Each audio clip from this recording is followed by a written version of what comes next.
Welcome to Top 5, a show where we count things down from number 5 all the way to number 1. And this week on Top 5, now listen, a while ago we did the top 5 movies of 1984 because, of course, 1984 is the greatest year of movies ever. But there are some of you out there who want to argue that fact. And instead, you want to claim that the greatest year for movies is 1982. So we're going to put that to a test this week as we go through our top 5 movies of 1982. Now, like we did last time, I've got the top 10 movies released in 1982 and their box office numbers. And I will point out one interesting thing. There are at least 2 movies in the top 10 that I had to take out because they were released in 1981 and 1977, respectively. And they were re-released into theaters in 82 and made more money than the bottom 7 movies on this list. So when you say 82 is a great year for movies, if you mean re-releases, maybe so. But anyway, at number 10, we have Annie. You know, the sun will come out tomorrow, the little girl and Daddy Warbucks and little girls and all of that stuff. So that was in at number 10. It made $57 million in the box office. My sister loved that movie. When it came out on video or whenever, we had to have it and watch it nonstop. Number 9 is The Best Little Whorehouse in Texas, which brought in $69 million. And my number 5 is E.T. the Extraterrestrial. Now, it isn't my number 5. It is number 1, actually. The number 1 movie of 1982. If you go down the number 1 movie list by week, E.T. just keeps popping up into the number 1 movie. Like, it'll be in there 1 month and then go away, and then it'll be back for a couple of weeks and another month. But E.T. the Extraterrestrial, Steven Spielberg's attempt to counter his dire warning that extraterrestrials were coming and abducting people in Close Encounters of the Third Kind, and this time says, no, these aliens are okay. You know, a little Jesus Messiah complex that one of them has, but there you go. It's a fun, noisy, loud adventure for kids. But I will say, having had my youngest son when he was 6 or 7, I had him watch E.T. the Extraterrestrial, and he had the same reaction that my sister did, and that was to bawl nonstop when E.T. dies, right? And even in the theater, I remember my sister, because we saw that in the theater a couple of times, and I remember one was like a spring break, matinee movie for like $1, and I remember going in and paying for my sister and I's tickets with pennies, and the person behind the counter was just like, oh, God dang. But oh my God, she cried so hard in that movie after the 3rd or 4th time watching it. So E.T. the Extraterrestrial, I think it's okay. A lot of people think it's more of a horror movie because of the man with the jangly keys, which I get. But it's a pretty good movie, but it's only at my number 5. E.T. is also my number 5. Also your number 5, Rodrigo. Why did you put it at your number 5? Because I like it okay, but so I was born in 1983, and my mom has 2 stories about E.T. One, that they went to see it, and she was pregnant, and she couldn't stop crying. Like, she just cried, like from the half point of the movie to like the next morning, just kept crying. Aww. And then the other one that she always likes to tell me is like, yeah, I went in and watched E.T. and it was very impactful and really I really thought about it a lot and it really affected me. And that's why you look the way you do.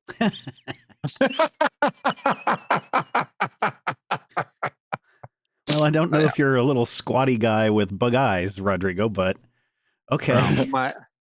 A mother can give you that. My mom is pretty brutal. I don't usually square up to her as far as roasts go. So, but respect for Rodrigo's mom.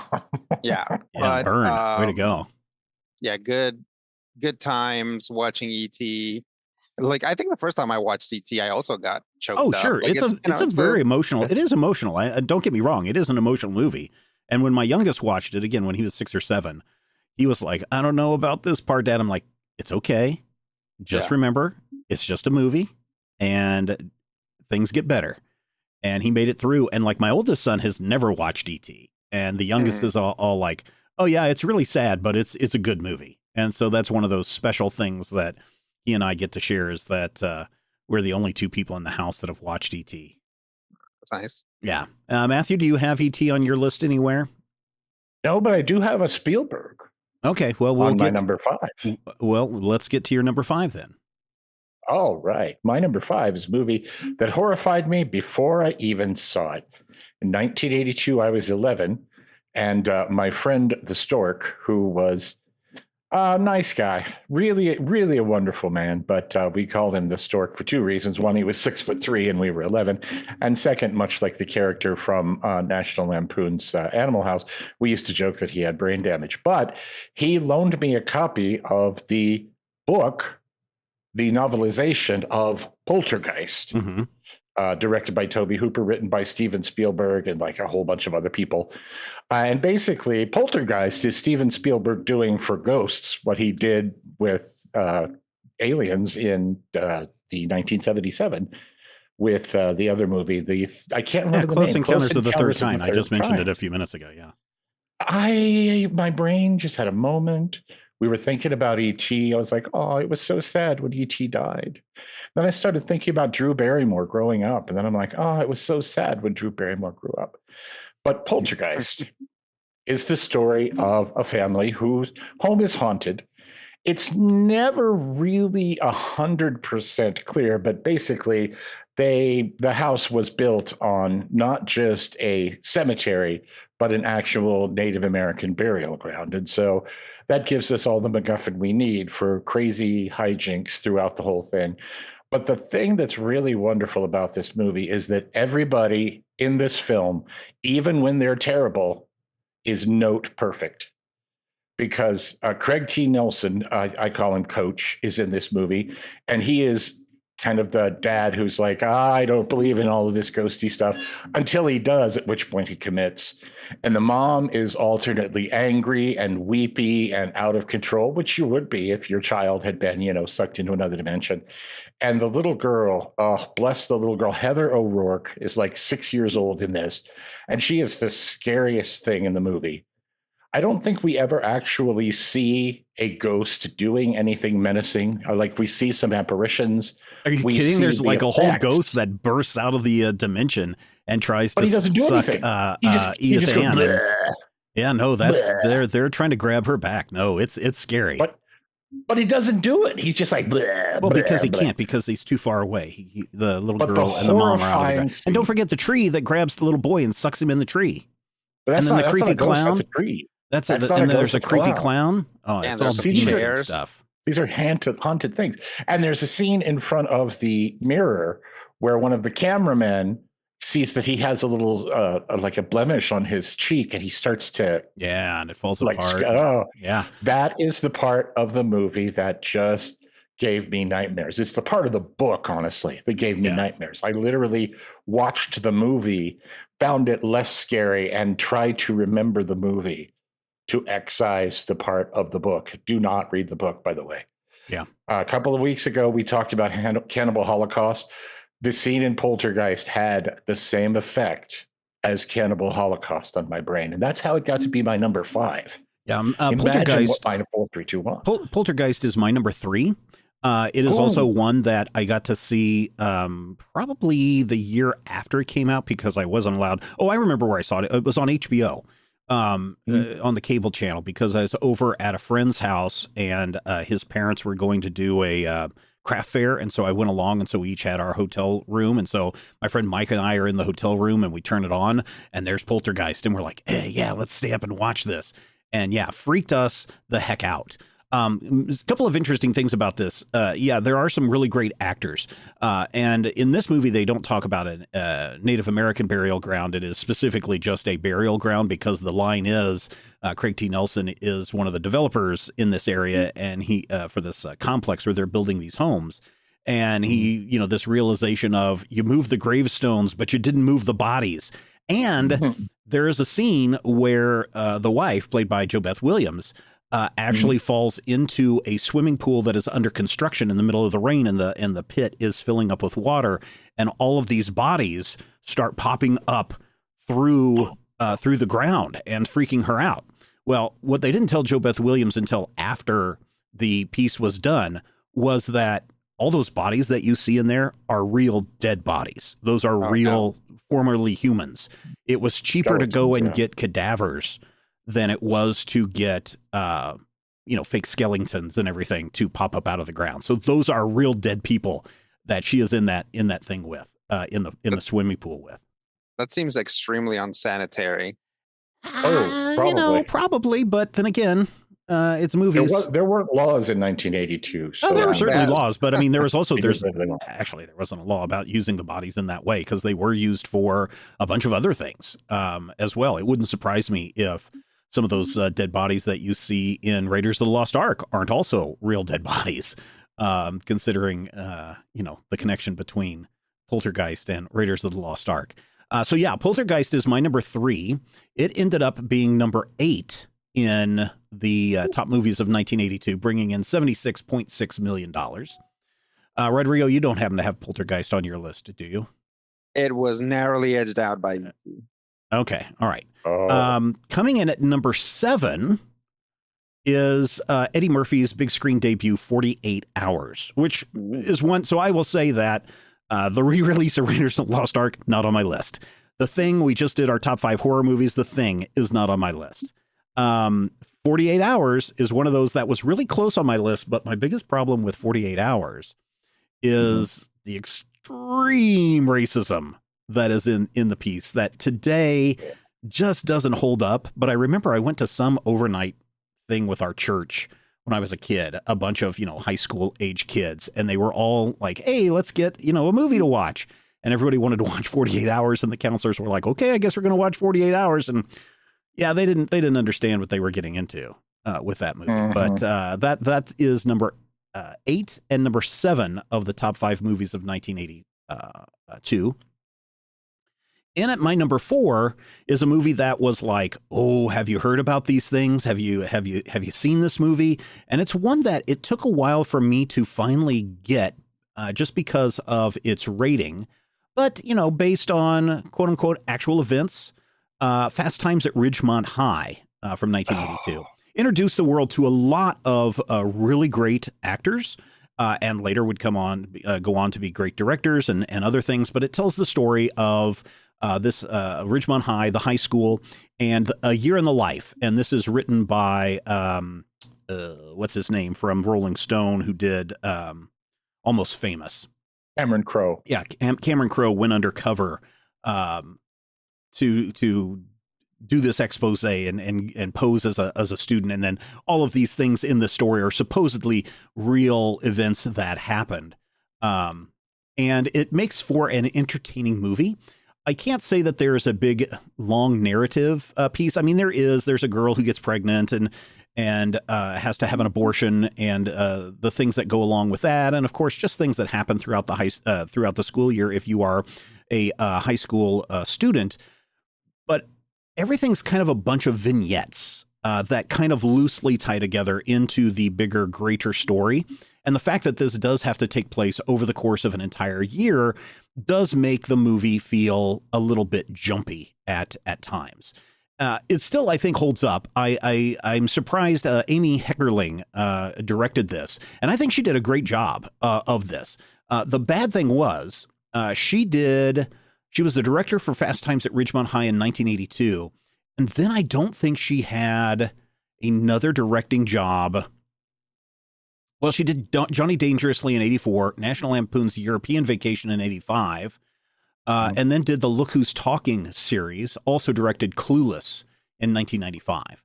So she has a string of hits to mid-level hits on this. She also directed one episode of The Office as well. So I like the way that she directs actors, and I think she's very good at that. She's also a very prolific writer as well.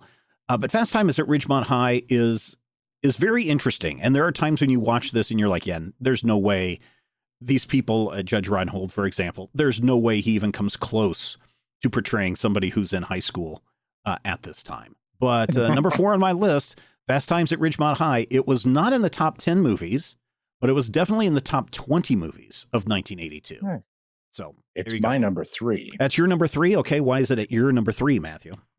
It is, you're right about it feeling jumpy, but to me, it feels jumpy in the right way. It feels like this is kind of the way you remember high school, or the way you remember a given year. You're like, oh yeah, I remember this and this and this and this, but there is not a performance in this film that I don't envy. There is not a single wasted character. Taylor Negron shows up for one scene as a pizza delivery guy, and it's just like, pizza guy. And it's memorable. Everybody in this film, and thankfully, when I was 18, 17, when I was seeing this movie, I didn't think about this, but I have watched it a few times this year, and I had to go and look to make sure that Jennifer Jason Leigh, who's playing a 15-year-old who loses her virginity in the film, she was 20. Phoebe Cates, who has a very, very notable topless scene, she was 20. Yeah. So everybody in the film. This was her movie. This was her first movie for Phoebe Cates. Yeah, and Phoebe Cates does wonderful work. She's clearly lying to her friend, but she doesn't think we know, and her friend doesn't know. There's just a series of wonderful moments and quotes that you could go over, but I feel like the person who really owns the film is Ray Walston as Mr. Hand. He's like this 60-year-old guy who thinks everybody's on dope, and he has that wonderful moment where at the end of the year, he comes to a kid's house and says, "You've wasted at least 8 hours of my time. We're going to spend 8 hours studying history." Yeah, Jeff Spicoli, played by Sean Penn. Yeah, Sean Penn is great in this movie. And I think when you talk about the quintessential surfer dude, people always go back to Sean Penn. I don't know if Sean Penn, how he feels about Fast Times at Ridgemont High. I'm sure it's something that he would rather forget because now he's this auteur documentarian. But definitely he created the surfer dude type all the way back in 1982. So there you go. Yeah. Rodrigo, what do you have for your number 4? My number 4 is The Last Unicorn. Oh, The Last Unicorn. Yeah. The Last Unicorn is a movie that my wife absolutely loves. She loves it. I had seen it before meeting her. And I thought it was okay, but having been exposed now to it multiple times, there's actually a lot to like here. First off, the voice cast is kind of like, it's very impressive, right? Jeff Bridges, Mia Farrow, Angela Lansbury, Christopher Lee. But also the animation is really good most of the time.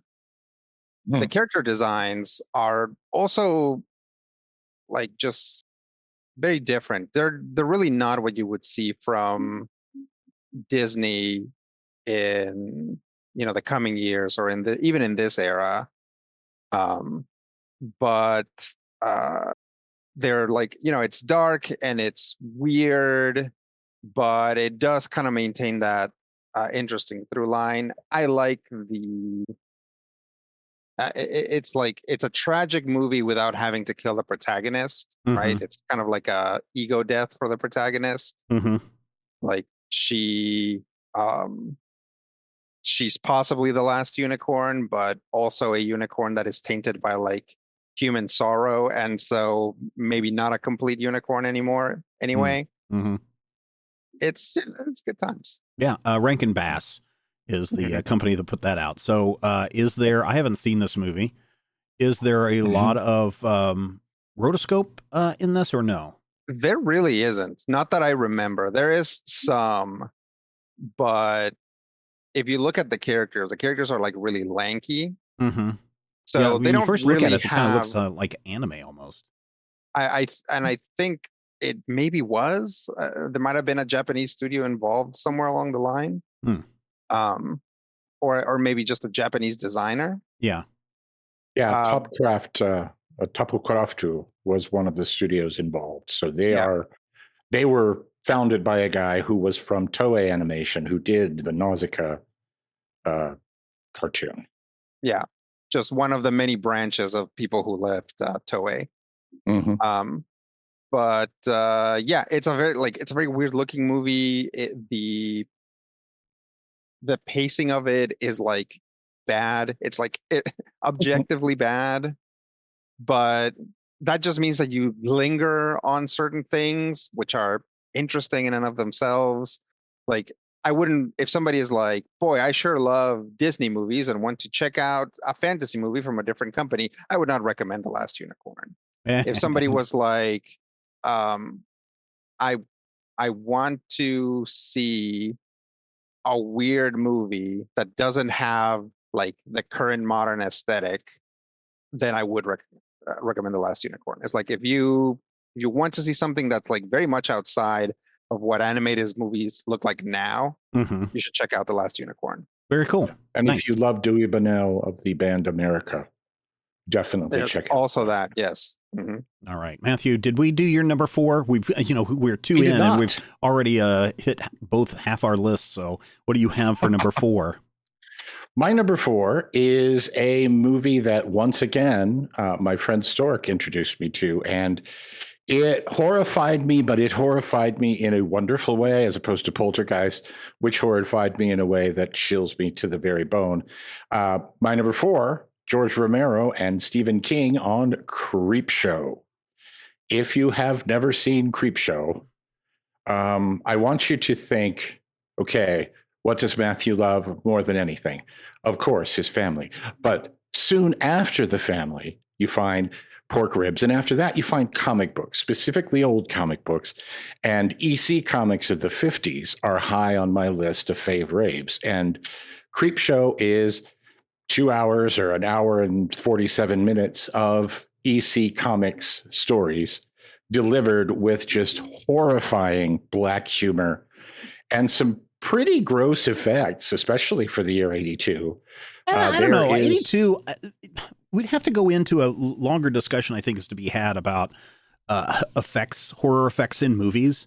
But it seems like the practical effects that come out, especially once we hit the slasher area of films, or even when you hit Alien in 77 or 78, up until about 1990, it's just really, really good.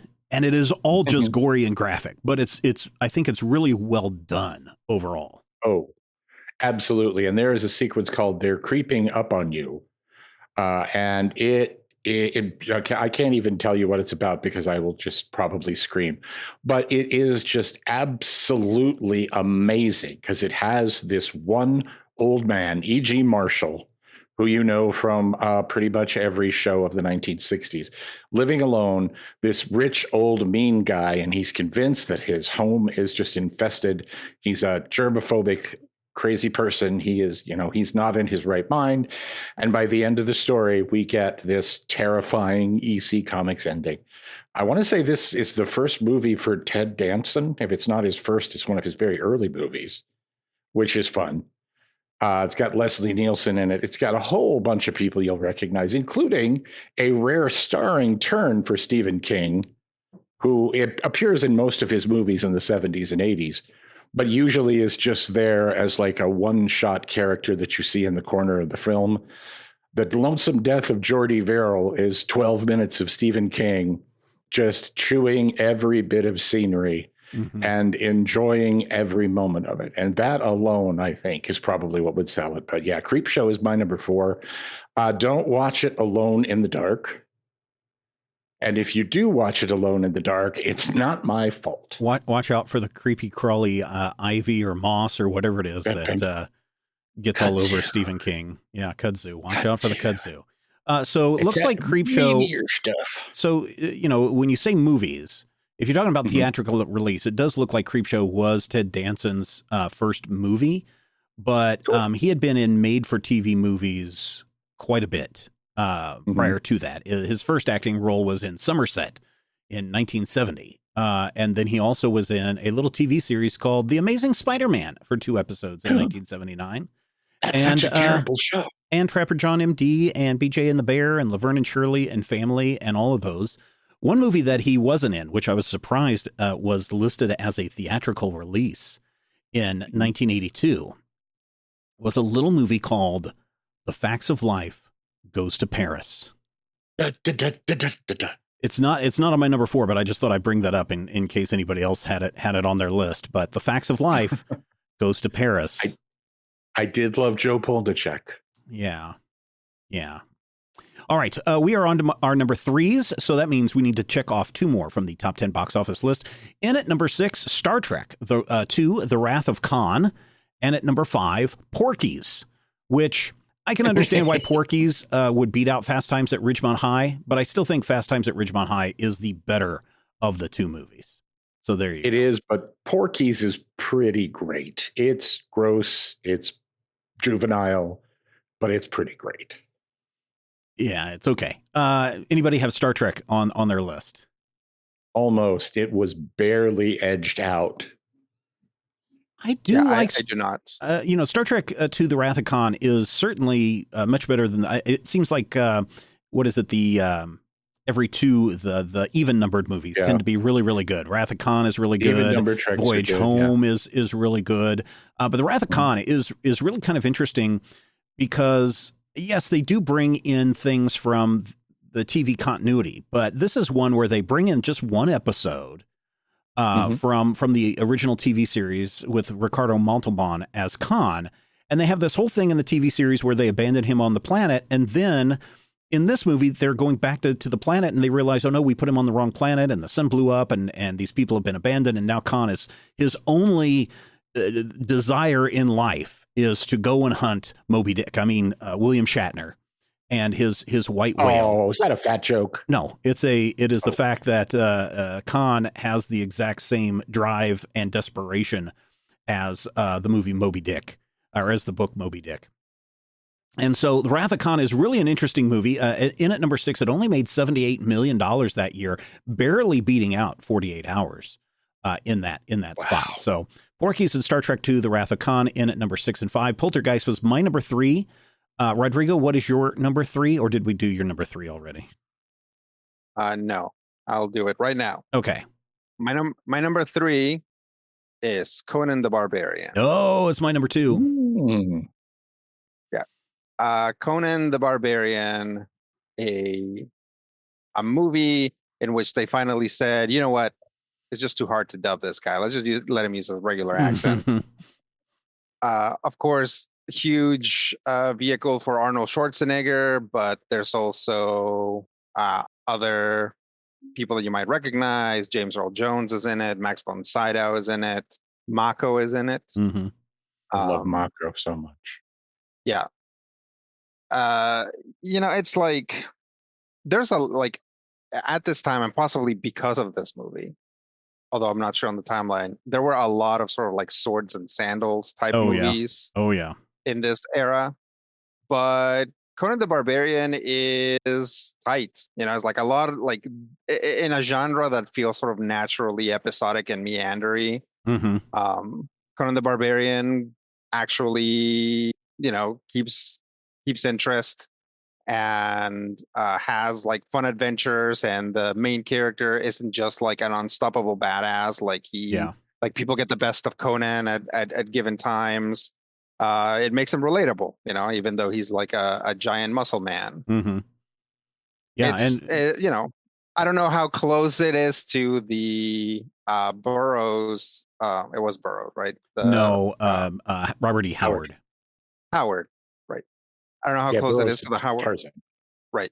I don't know how close it was to the Howard stories, but I think they probably just like kind of took bits out of everything. It definitely is inspired. Robert E. Howard gets a writing credit, in this movie, as does John Milius, who is the director, and Oliver Stone, who wrote this movie.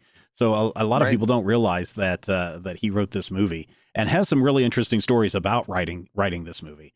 I really like this because, again, kind of like what you said, Rodrigo, it's just like, let's let Arnold Schwarzenegger just, do what Arnold Schwarzenegger does best. And that is to, look good on screen and crush his enemies and see them driven before you. And so it moves very quickly. There's very few dull moments. You do get a little bit of everything in this movie.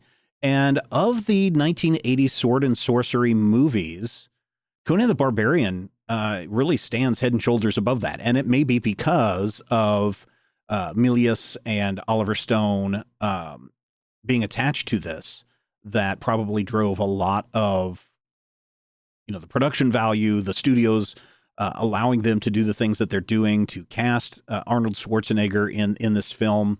And I think, it's really a good movie. There is some weird green screen work that goes on in the first couple of minutes where Conan's father is explaining to him about steel and all these clouds are blowing behind them. And it's like, ugh, that is like the worst green screen. But everything else is like on location type stuff, and it looks really good.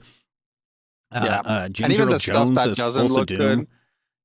Yeah. Even the stuff that doesn't look good, it like looks bad in character. Yeah. You know what I mean? Like there's like a grit to pretty much everything that's on there. Yeah, and I think that also has to do a little bit with film stock that was very popular at the time to give it that little bit of grittiness. But I think I end up watching Conan the Barbarian at least once every 2 years where I'm just like, oh, I'm in a Conan mood. And sometimes I'll get in a mood where I'm like, I'm going to watch Arnold Schwarzenegger's Conan the Barbarian and the remake of that with Jason Momoa. I'm going to watch those back to back. And really, the Jason Momoa one isn't bad. It suffers kind of the same problem that I have as Fast Times at Ridgemont High, where everything feels like a bunch of vignettes that haven't been stitched together with care. And so it kind of falls apart there. But Conan the Barbarian, 1982, a fantastic movie. Definitely one that showed up from my uncle. Uncle used to record things off the cable for us and send them to us on VHS. And so that was definitely one where it's like, ooh, Conan the Barbarian. I'm going to watch this, but I'm going to make sure my parents aren't around when we watch it, because there's some parts that they might have a problem with. So yeah. And there's and also there's some parts that modern audiences will probably have a problem with. It's important to take care before you start putting on this movie. It's a barbarian movie from 1982. Yep, based on pulp novels from the 1920s. And Matthew, did we do your number 3? Yes, my number 3 was Fast Times. Fast Times at Ridgemont High. Okay. All right. We are almost into our top 2, and I just want to take a moment and say thank you to everybody who supports this show and all the shows that we do. If you enjoy the show, you found some value in it, if you're writing things down to get good ideas for movies to watch this weekend, then how about give it a little value back in the form of a cup of coffee or a soda drink or a comic book? Just the cost of that, a couple of bucks a month, keeps this show going and allows us to ruminate, reminisce, rank, put into some kind of an order, our favorite movies and whatnot. And with your support, we can continue to do that. All you need to do is head over to patreon.com/major spoilers for more information. All right, we are into our top 2s right now. So let's go back to the top 10 movies of 1982. Anyone want to take a guess at number 4? I don't know. Heidi's Song. Rocky 3 came in at number 4. Really? Yeah. I don't remember that being in 82. Yeah, right. That is the surprise.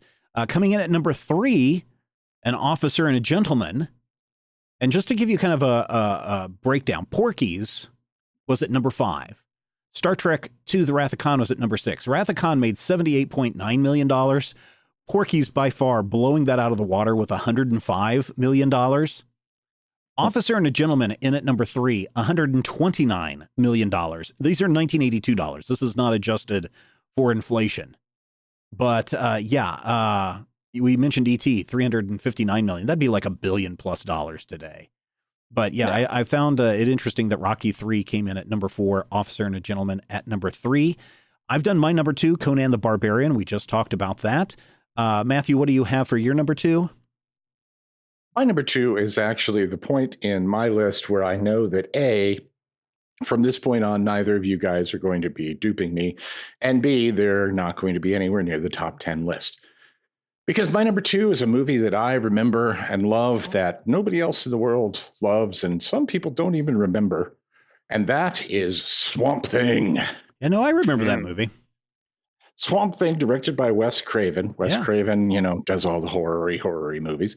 But it's interesting in that, A, the real identity, Alec Holland, the human identity of the Swamp Thing, or depending on how you take the more retcon, the human basis on which the construct of Swamp Thing was created, is played by Ray Wise. Yeah, he's great. I remember him as Robin's dad from How I Met Your Mother. And of course, Abby Cable is played by Adrienne Barbeau. I was going to say, because I think most people remember Ray Wise from his soap opera days. But he's really great at playing bad characters. And Leland Palmer from Twin Peaks. Yeah. But, I don't watch Twin Peaks. But here's the thing about it. Adrienne Barbeau, fresh off getting eaten in my number 4 movie, is playing Abby Cable, who is sort of a scientist, sort of a secret agent, sort of a MacGuffin in this film. But it's relatively, and I do put an asterisk on that, true to the Len Wein story from 1973. And it does debut Dick Durock as Swamp Thing. Dick, the late Dick Durock, I guess he passed away now. I'm sad. But he actually not only did a sequel, Return of the Swamp Thing, Dick Durock did a 3-year series, like a television series on the USA Network, The Swamp Thing Adventures. Yeah. And he's one of those actors that nobody knows his name, but he pops up every once in a while, and he's like 6'7", and he's amazing.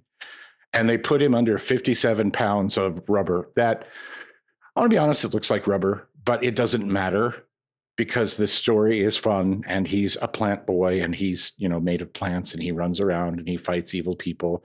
Louis Jourdan plays the villain, Dr. Arcane.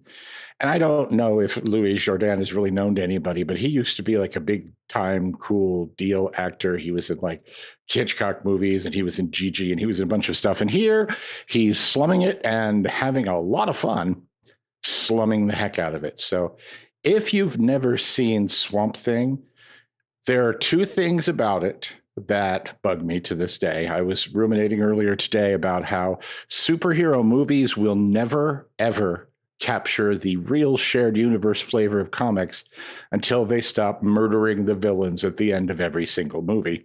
Mm-hmm. And secondly, 1982 is really not the year. Again, Stephen is correct. The effects in 1982 are not terrible. They're not like 1954. It's not like The Tingler, although The Tingler scared me too. But the effects are not what you would have hoped for if you're a hardcore Swamp Thing fan. However, the rest of the movie is. So I recommend this with the asterisk that it's kind of a trashy movie, and you have to come at it as a trashy movie. And then you can go and watch the USA Network Swamp Thing series that you probably still have on VHS under your television somewhere. There you go. Rodrigo, what was your number 2? My number 2, we hadn't done it yet. Okay. But we almost did, but Steven said he didn't want it. So I'm doing The Thing. There you go. Yeah. Man, what a great movie. The Thing. Now, this wasn't one of those movies that you said was re-released, right? No. I said I wasn't putting it on my list because I just had it on my list in the top 5 horror movies of the 80s. Okay. Or whatever it was. Yes. Yeah. The Thing. A movie that I didn't see until I was maybe in college, and which is just fascinating to watch. I just sit there wrapped the whole time, just between the effects and between Kurt Russell's beard, and Wilford Brimley is there too, and it's just like there's something that is so kind of, I don't know, crunchy and like satisfyingly grotesque about the way that the effects are done. as an asterisk, I'd like to say here that I actually like the 2011 thing. Like, the prequel, or the prequel. Yeah, they're like, I don't really see them as being in competition. Like, that thing is also good because it does things very quickly. It's like, this thing is scary because you see it like transform slowly into something like awful. But that thing, like, it just like pops out and it's like a little guy and it's like, nah, it has its own charms. I'm okay with it. But back to 1982. It's a fantastic film. It has that sort of like downer, ambiguous ending. It has lots of gore and lots of that feeling of like that really fun horror movie paranoia, right? Like, you don't know who's the werewolf, you don't know who's the thing, you don't know which part of whose body is the thing. Mm-hmm. So yeah, definitely one of my favorite horror movies. And I'm not gonna front here, guys. Not a lot of movies from 1982 that I've even seen, much less liked. Some of them that I've seen that I didn't particularly like, but yeah, definitely The Thing, a jewel of 1982 cinema. Oh yeah, definitely. And for those of you, I did show it to both of my kids a couple of weeks ago, and I talk about on the Major Spoilers podcast pre-show that you can get over at patreon.com/major spoilers. Still a good movie. It still holds up today. It still gets the gross parts going, and it still gets the jump scares going. The 17-year-old thought it was great. The 13-year-old was like, oh, that's gross, but he stuck around and watched the whole thing. The Thing is great. All right, we are now up to our number one movie of 1982. And in the two top spots for the biggest grossing movies of 1982, we've already talked about number one, E.T. the Extraterrestrial, at $359 million, completely blowing away every other movie on this list. But number two might be a surprise to a lot of people. It's a tale about an actor who can't get a job, and he knows it's because he's a man. So he goes and gets a job because he dresses up as a woman. Dustin Hoffman is Tootsie. Wow. $177 million for that movie, which I don't know if it would hold up well today. That movie being a huge, it kind of does. But it also does it in the same way that many of those, I don't want to like sound terrible, but there's like a whole genre in there of sort of women's liberation, real empowerment movies. And this one somehow gets lumped in with films like 9 to 5 when it's actually kind of the exact opposite. Well, yeah. I mean, through the course of the movie, and again, I haven't watched this movie since probably 85 or something like that. Mm-hmm. If I remember through the course of the movie, Dustin Hoffman, because he is playing this woman and has to be dressed as a woman the entire time, he does have to encounter, and he sees what it's like to be a woman in a man-centric world. And so he has to deal with the misogyny, the sexual harassment, just everything that women have to confront. Right. And so I guess I could see how some people might want to put it into that category. I just remember that Bosom Buddies was also kind of a big deal at the time. And these two seem to go kind of hand in hand with one another. I know it was a favorite of my parents. They used to watch it multiple times. But I was just kind of like, meh, I'm 12 years old. These things don't matter to me. Right now, let's see some explosions. So there you go. I was a better man with you as a woman than I was ever with a woman as a man. Whatever that means. Did you guys know that Tootsie got turned into a musical? Oh, really? Really? Very recently, in 2018. Yeah. Oh, wow. I kind of want to see that now. I only know that because a show that I was watching at the time lost basically one of its leads, because he went on, he was going to go do Tootsie. Oh, okay. And then I was like, there's a Tootsie musical? Yeah. Yeah, there you go. Edward Michaels. I'm Edward Michaels. All right. My number one, if I can't put the thing on the list, and Raiders of the Lost Ark, which came out in 1981, isn't on my list. then Blade Runner definitely has to be my number one movie of 1982. This is one, again, didn't get to see it in the theater. My dad brought it home on VHS one weekend, and the quote-unquote grown-up movies they would always put in a cupboard in the kitchen, and my sister and I knew where they were at. And so we would go in there, we'd pull them out, and we'd look at the box covers and everything and go, ooh, that kind of stuff. But Blade Runner was one that seemed to really fascinate me just because of this really crazy box art where it had Indiana Jones on it. It had him holding a gun. The back cover really was like, ooh, he's a detective and he's in space. Why can't I watch this? And then I think it was maybe 6-8 months later, my dad rented it again. And I sat down to watch it and I was like, wow, this is really cool. The future looks really neat, but I don't really understand a lot of the underlying themes that's going on.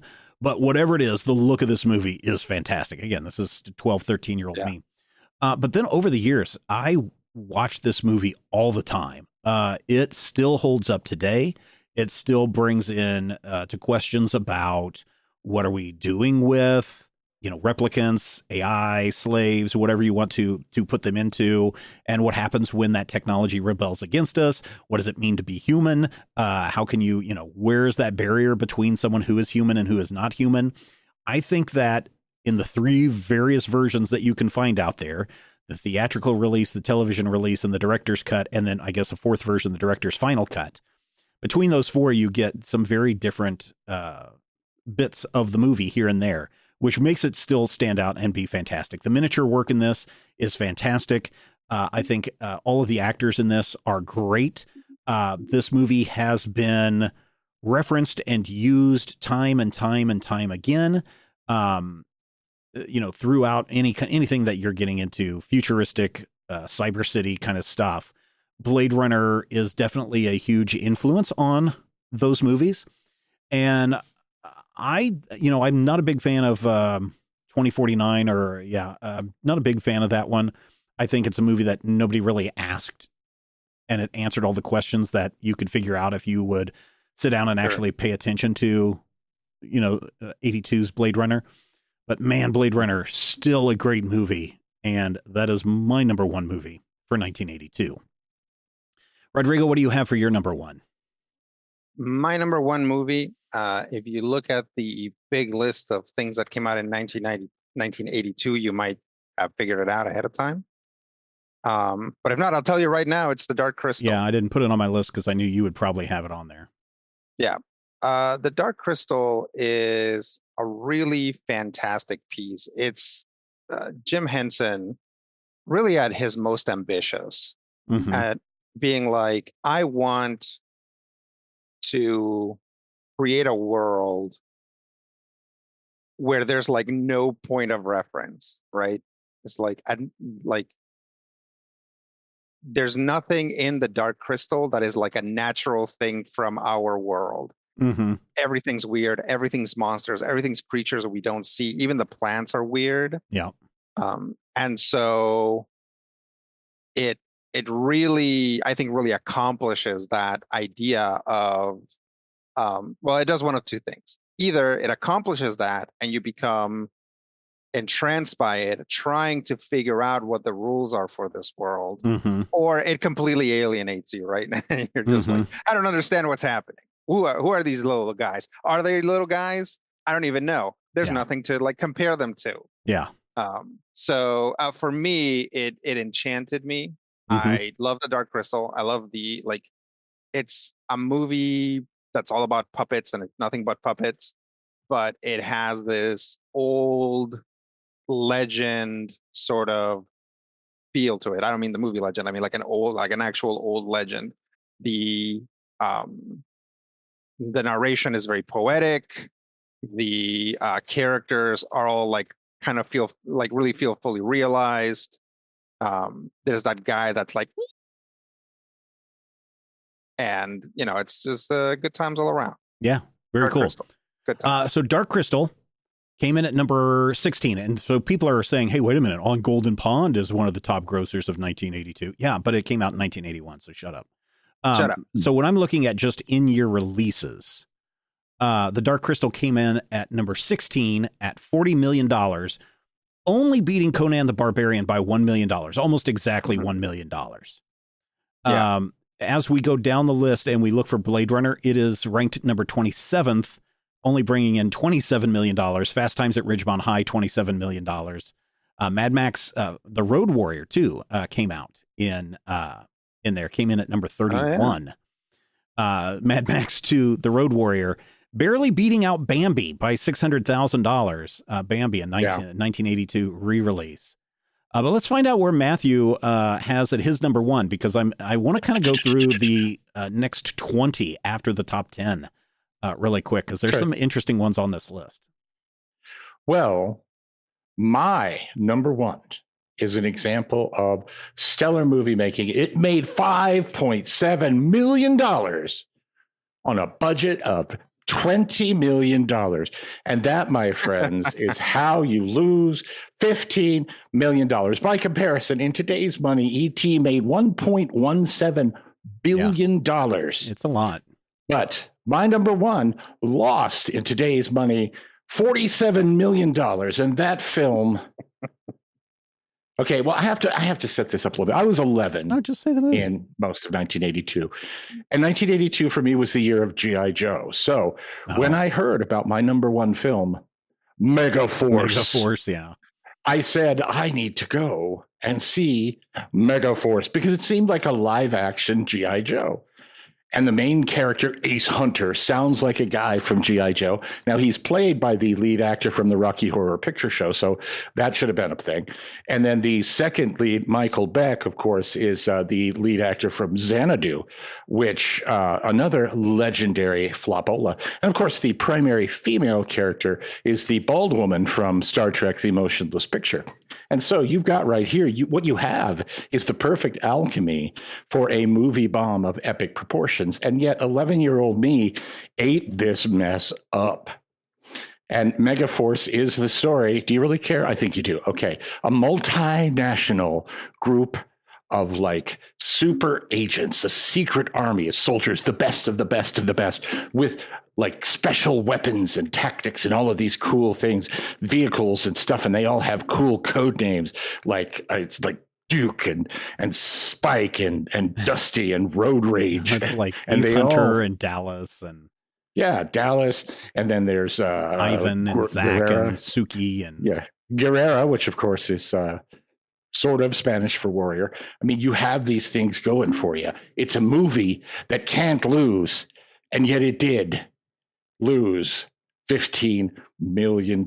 And the best part about it is the places where you find Megaforce in today's pop culture always crack me up, because the movie Team America: World Police is very clearly a loving tribute to Megaforce.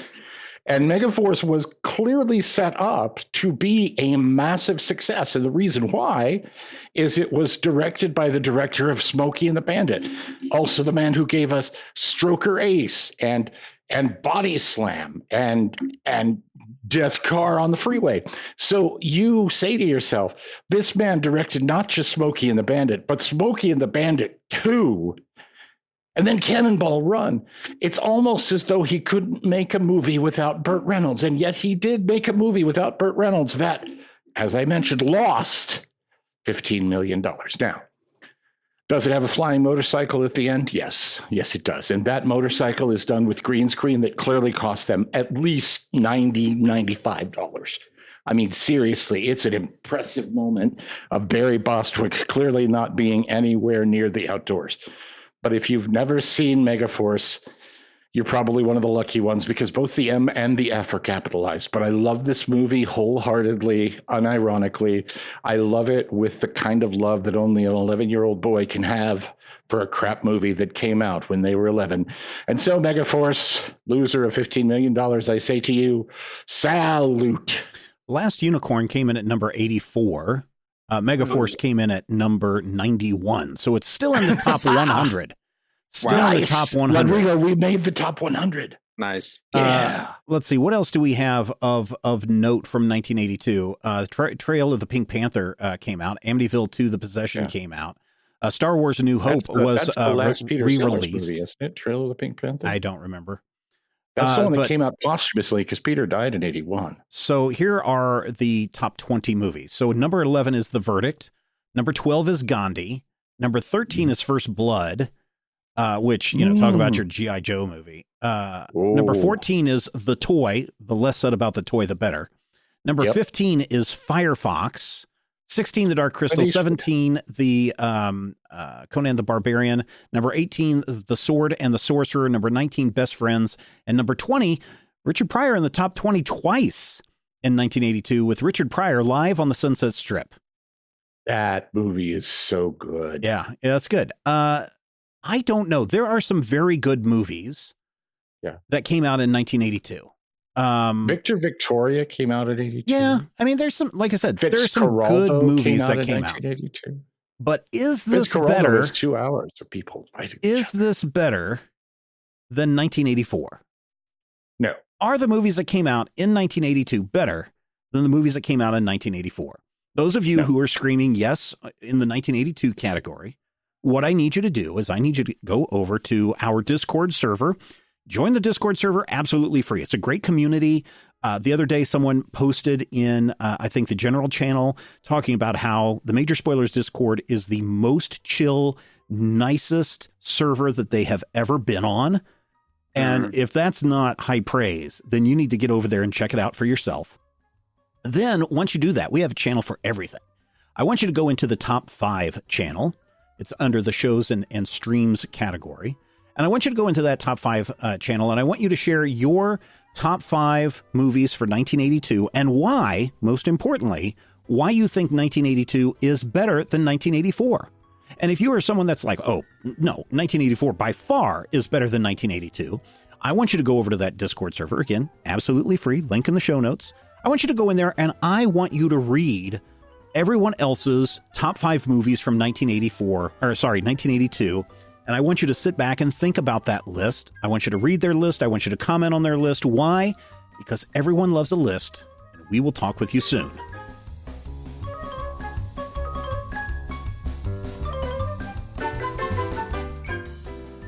This podcast is copyright 2024 by Major Spoilers Entertainment, LLC.